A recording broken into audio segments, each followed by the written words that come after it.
Un professionnel olé vous parle de son métier.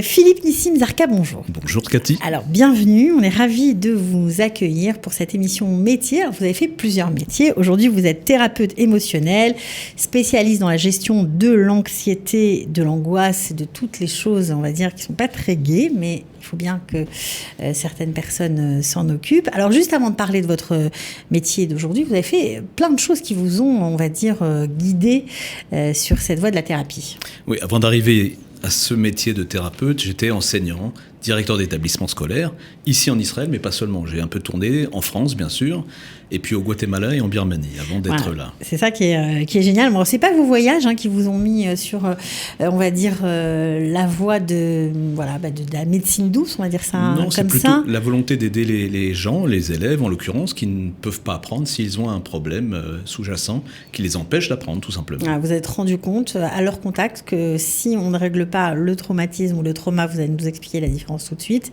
ça peut pas marcher. Effectivement, et puis y compris ceux des parents. Donc c'est important que les enfants et les familles arrivent dans un bon état pour être en capacité d'apprendre. Et donc je me suis rendu compte que quand on rentrait dans cette dynamique de résolution du trauma, on aidait plus les gens et après ils étaient en capacité de vivre leur vie comme ils le souhaitaient. Alors, vous êtes en Israël depuis 8 ans. C'est ça. Vous avez également dirigé le collège Marc Chagall à l'époque. Et il y a 3 ans, vous avez décidé de changer de voie. C'est ça. Alors, j'ai commencé en parallèle de la direction de la yeshiva du Rav Botchko, où je dirigeais un lycée français à l'intérieur. Oui, il y avait un lycée, pour ceux qui ne le savent pas, il y avait un lycée à l'intérieur de la yeshiva. En parallèle, j'ai commencé ma formation de thérapeute, donc de la formation post-trauma auprès de Cathy Laoui, Somatic Experiences. Et donc là, on gérait vraiment du premier secours émotionnel. Et puis, c'est quelque chose qui m'a vraiment intéressé, vraiment plu, et j'ai pratiqué d'une manière bénévole pour les gens qui étaient en difficulté autour de moi, tout simplement. Et puis, à la fermeture de l'établissement du Rav Botchko, je me suis formé davantage à ce métier-là. Dans un premier temps, à l'hypnose, à l'hypnothérapie, premier niveau, deuxième niveau, puis la maîtrise en hypnose. Alors vous êtes formé en France, j'imagine ? Alors je me suis formé ici en français, mais ici en Israël. Voilà. Ici en Israël, on a des formatrices en Israël qui sont de très grande qualité, donc on peut se former en Israël. Et puis, dans la foulée, je me suis formé à la pratique de l'EFT, c'est-à-dire de la psycho-énergie. Et puis, il y a d'autres méthodes qui sont en lien avec tout ce qui est gestion émotionnelle, tout ce qui est capacité d'aider les gens à gérer ce tsunami émotionnel qui, quelquefois, les déstabilise complètement. Alors, comment on répare justement ce trauma ou ce traumatisme ? Alors, comme vous le disiez tout à l'heure, il faut vraiment dissocier le trauma du traumatisme. Le trauma, c'est l'événement qui survient dans la vie, un événement extérieur. Donc il y a un début, un milieu, une fin. Ça peut être une perte d'emploi, ça peut être le décès d'une personne proche, ça peut être tout type d'événement qui vient perturber le cours normal de notre vie. Et malheureusement, personne n'est à l'abri du trauma. De ce trauma-là va pouvoir émerger 2 voies. Soit la meilleure, c'est la croissance. C'est-à-dire, j'ai un coup, j'apprends de ce coup, et puis je progresse dans ma vie et je deviens une meilleure personne. Mais souvent, avant d'arriver à cette voie de la croissance, on passe par une voie qui est le traumatisme. Et le traumatisme, c'est vraiment une perturbation, alors une perturbation cognitive, une perturbation dans la relation avec les gens, de la relation avec le temps, de la relation avec la douleur.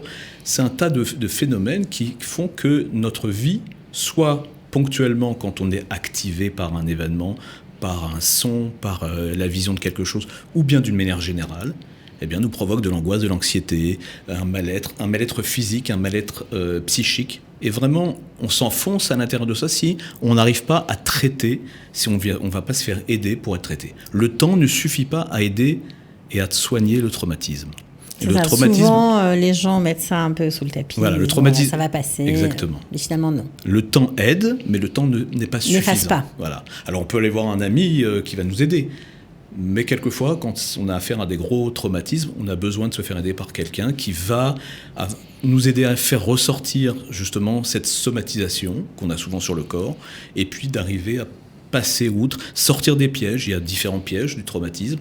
Par exemple, on pense qu'on est attaché à ce traumatisme, on pense que c'est impossible d'en s'en sortir, que c'est constitutif de nous-mêmes. On a l'impression qu'on est devenu le traumatisme nous-mêmes.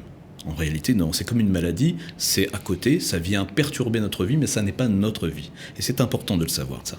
Alors, vous utilisez, j'imagine, toutes les techniques que vous avez apprises pour, on va dire, délivrer les gens de ce traumatisme. Et comme on est en Israël, on aimerait revenir justement sur l'ALIA, sur ce phénomène de l'ALIA, puisque j'imagine que vous travaillez en français et que vous devez traiter beaucoup de patients ayant fait l'ALIA et ayant eu un traumatisme avec ce changement de pays. Alors, l'ALIA peut être vécue et souvent vécue comme un trauma. Alors, comme je l'ai dit tout à l'heure, ça peut être vécu comme un traumatisme ou comme une croissance. Donc on modifie ses repères, on change complètement de vie. Et très souvent, les Juifs français étaient dans un milieu assez fermé, une communauté, et ils sont exposés là à un pays avec une nouvelle langue, avec une nouvelle culture. Et donc ça provoque chez eux souvent un traumatisme.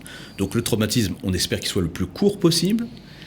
Ça passe par une désorientation, un problème de repère dans le temps par rapport à la langue, par rapport au fait aussi que ce qu'on a en face, c'est-à-dire le miroir de notre âme, eh bien, on a du mal à le comprendre, puisque l'autre, c'est souvent notre miroir. Quand l'autre n'a pas vécu la même chose, n'a pas la même expérience, n'a pas la même culture, ça nous renvoie une image un peu déformée de nous-mêmes et c'est un peu problématique.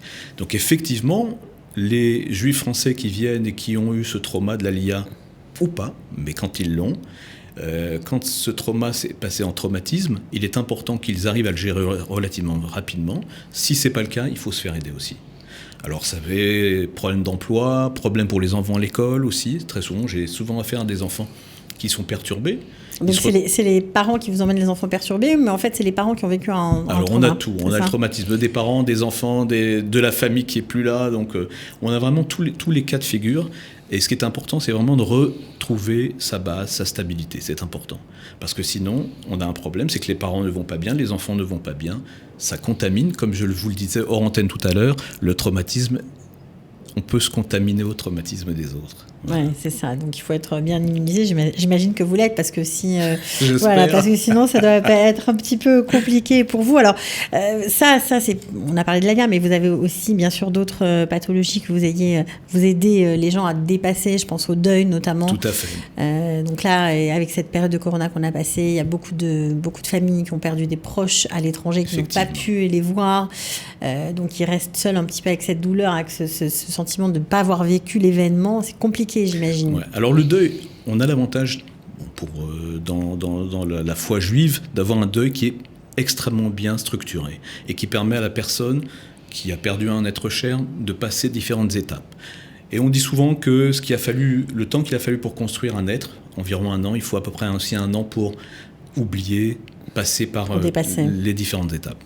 Mais quand le deuil dépasse les 1 an et demi, voire 2 ans, quand la douleur est encore présente, et malheureusement je fais souvent des deuils d'enfants, et cette douleur peut dépasser les 10 ans, les 15 ans. J'ai 6 mois en arrière permis à une dame qui avait perdu son fils il y a plus de 20 ans de faire le deuil de ce fils-là qu'elle avait perdu.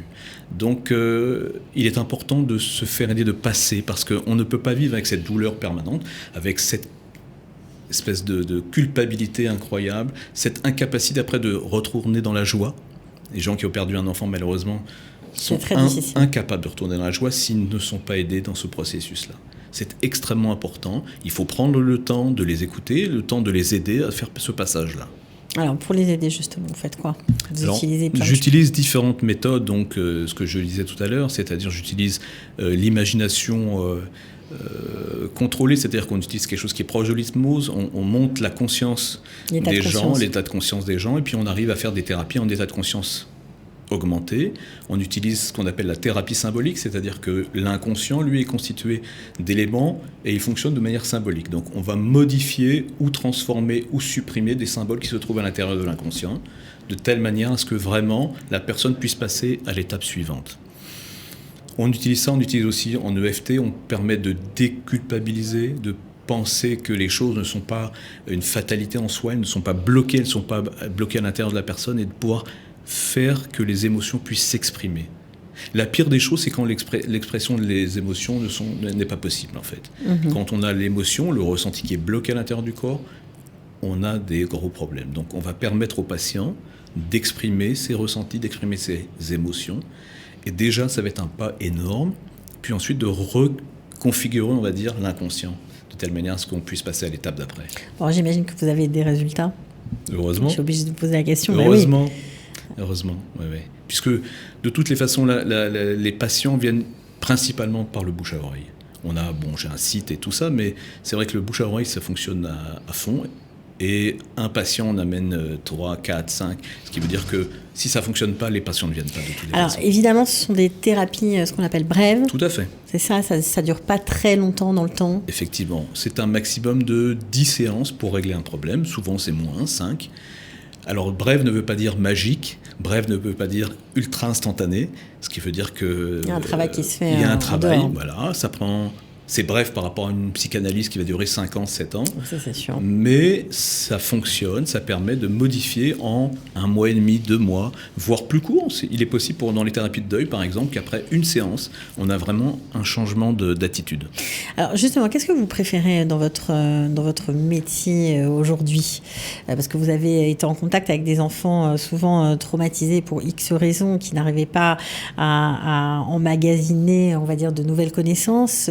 Aujourd'hui, vous les aidez parce que vous êtes passé de l'autre côté. C'est ça que vous préférez faire ? Ce que j'aime, c'est rendre le pouvoir de vie aux gens. Ok. C'est-à-dire qu'on a tous en nous un pouvoir de résilience. On est tous des traumatisés de la vie. On subit des traumas tout au long de notre vie. On ne vit pas dans un monde idéal. Donc on va vivre des deuils, on va vivre des expériences négatives et de toutes les façons, on va être traumatisé. On a une résilience, on a une capacité de résilience. Nos parents avaient une capacité de résilience, sinon on ne serait pas là aujourd'hui. Mais quelquefois, cette capacité de résilience est un peu bloquée. Donc, ce que j'aime, moi, c'est aider à cette capacité de résilience de telle manière à ce que, justement, les gens puissent retrouver le pouvoir sur leur vie, retrouver la joie. Parce que la vie, c'est quelque chose de joyeux, c'est quelque chose de sympathique. Rire, profiter de sa famille, profiter de ses enfants. Quand il y a eu un deuil d'enfant, eh bien, ça pollue la relation avec les autres enfants de la famille. Souvent, les parents sont tellement déstabilisés qu'ils n'arrivent plus à savoir comment se conduire avec les autres. Donc c'est très important que de rétablir cette position, cette tranquillité, de remarcher sur ses 2 pattes pour pouvoir avancer. Alors, puisque vous travaillez en français, c'est ce qu'on a dit au début de l'interview, est-ce que pour vous, c'est un avantage ? Est-ce que vous aimeriez passer à l'hébreu ? Est-ce que vous pensez que vous ne travaillerez pas dans ce domaine-là en hébreu ? Alors, avantage ou inconvénient ? Alors, les 2, mon capitaine. C'est un avantage parce que pour faire ce métier, il faut parfaitement être capable de détecter non seulement ce que la personne dit, mais comment elle le dit. Mmh. Et donc c'est important de pouvoir repérer et puis de retransmettre un message qui soit parfaitement précis en termes de justesse de mots, de culture, d'a priori, de tout ce qui va faire le bain de la personne, le bain de croissance. En hébreu, il faut maîtriser parfaitement ça, et c'est très compliqué parce qu'il faut quasiment être né là pour comprendre ça. Alors je le fais aussi en espagnol puisque j'ai eu la chance pendant 5 ans de vivre dans un pays hispanophone, donc je le fais aussi en espagnol parce que je comprends aussi la culture latino, plus d'ailleurs Amérique du Sud que plutôt Espagne, mais c'est vrai qu'en français on a ces outils de la langue qui vont me permettre à moi de ressentir vraiment les choses, parce que la synchronicité qui existe entre le patient et le thérapeute est extrêmement importante. Arriver à comprendre, à sentir, à percevoir ce que perçoit l'autre, c'est essentiel. Sinon, on ne peut pas l'aider. Pour accompagner la personne, il faut pouvoir se mettre à son niveau et l'emmener avec. Ok, donc évidemment vous consultez sur Bastia, mais je crois que vous vous déplacez aussi dans tout le pays. Donc c'était intéressant d'entendre parler de votre métier aujourd'hui. Merci d'être venu jusqu'à nous. J'espère que vous continuerez à lever ces traumatismes, à rendre de la joie aux gens. Merci Cathy. De rien, et à très bientôt en tout cas. Au revoir. Ciao. Un professionnel Olé vous parle de son métier.